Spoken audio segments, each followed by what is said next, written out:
যে খবরটি নিয়ে আজকে আপনাদের সামনে আমরা উপস্থিত হয়েছি সেটি হলো ভারতীয় জনতা পার্টি তারা বিভিন্ন রকমের ভুল ছবি, তারা স্টিল ছবি, ভিডিও এমন একটা মুর্শিদাবাদের কনটেক্সটে বিভিন্ন জায়গায় প্রচার করছে।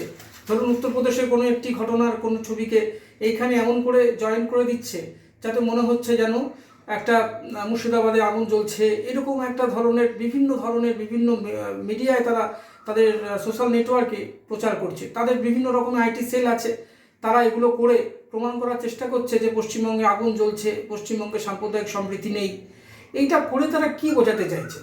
তারা 2026-এর নির্বাচনের আগে যেন তেন প্রকারেণ এরকম একটি বার্তাকে তারা মানুষের সামনে পারসেপশন ক্রিয়েট করতে চাইছে যে পশ্চিমবঙ্গ এমন একটা জায়গা যেখানে একেবারে পুরো আগুন জ্বলছে, সাম্প্রদায়িক সম্প্রীতি নেই।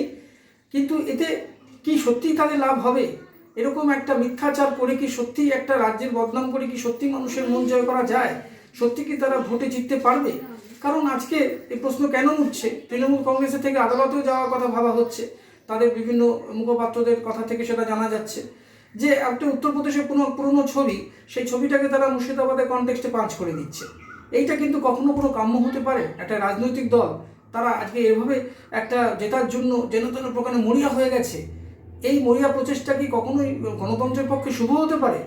আজকে আপনি একটা ঘটনা ঘটেছে আপনি দেখান তবু ঠিক আছে, কিন্তু যে ঘটনাটা ঘটেইনি, কোনো একটা অন্য রাজ্যে ঘটেছে, কি কোনো একটি ধরুন সাধারণ বাড়িতে আগুন লেগেছে, সেই ঘটনাটাকে তার ছবিটাকে তুলে এনে আজকে মুর্শিদাবাদের কনটেক্সটে তারা জয়েন করে দিচ্ছে সোশ্যাল নেটওয়ার্কে। সাধারণ মানুষ কি ভাবছে, বোধহয় ওখানে আগুন জ্বালিয়ে দিল, কোনো ধর্মের লোক হয়তো অন্য ধর্মকে আগুন জ্বালিয়ে দিল। এরকম ধরনের একটা বাজে বাতাবরণ তৈরির চেষ্টা করছে পশ্চিমবঙ্গে, যা কখনোই ছিল না পশ্চিমবঙ্গের ইতিহাসে। রাজনৈতিক আন্দোলন থাকবে, রাজনৈতিক প্রতিবাদ থাকবে, একে অপরকে পর্যুদস্তর চেষ্টা করবে, সেটা স্বাভাবিক গণতান্ত্রিক উপায়। কিন্তু এরকম একটা আগুন নিয়ে খেলা, মানুষের জীবন নিয়ে খেলা, এটা কি কখনোই সমর্থনযোগ্য হতে পারে? আজকে আপনারা এইভাবে ক্ষমতায় আসছেন, কিন্তু যদি আপনাদের যেখানে রাজ্য রয়েছে তাতে আপনাদের বিরোধিতা যদি এরকম করে, তখন আপনাদের কি ভালো লাগবে? আজকে কেন আপনারা সেটা বুঝতে পারছেন না? মানুষের কথা বলুন, মানুষের পাশে দাঁড়ান। যদি সত্যি সত্যি এই সরকারের কোনো ত্রুটি থাকে সেগুলো তুলে ধরুন। কেউ তো আপনাদের না করছে না। কিন্তু যেটা ঘটেইনি, এরকম একটি স্টিল ছবি কি ভিডিওকে আপনারা যেন তেন প্রকারেণ একটাকে অ্যাটাচ করে দিচ্ছেন এমন করে, যাতে মনে হচ্ছে যেন একটা ঘটনাটা ঘটেছে। এতে মানুষের মনে পারসেপশন তৈরি হচ্ছে বাজে, অনেকে প্যানিকে রয়েছে।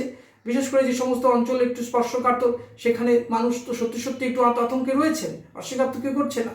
পুলিশ প্রশাসন চেষ্টা করছে যতটা স্বাভাবিক হয় অবস্থা, মুখ্যমন্ত্রী বার্তা দিচ্ছে, আরও অন্যান্য পুলিশ পার্সোনাল থেকে আরম্ভ করে অন্যান্য নেতারা চেষ্টা করছেন যাতে মানুষের সাধারণ কনফিডেন্স ফিরিয়ে আনা যায়।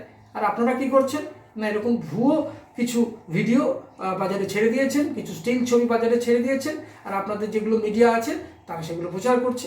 সাধারণ মানুষকে এভাবে কেন বিপদের মুখে ঠেলে দিচ্ছেন? বিরোধিতা করুন, প্রোডাক্টিভ বিরোধিতা করুন, কনস্ট্রাকটিভ বিরোধিতা করুন। তবে দেখবেন যে মানুষের সত্যি সত্যি একদিন হয়তো আপনাদের দিকে মন ফিরতেও পারে।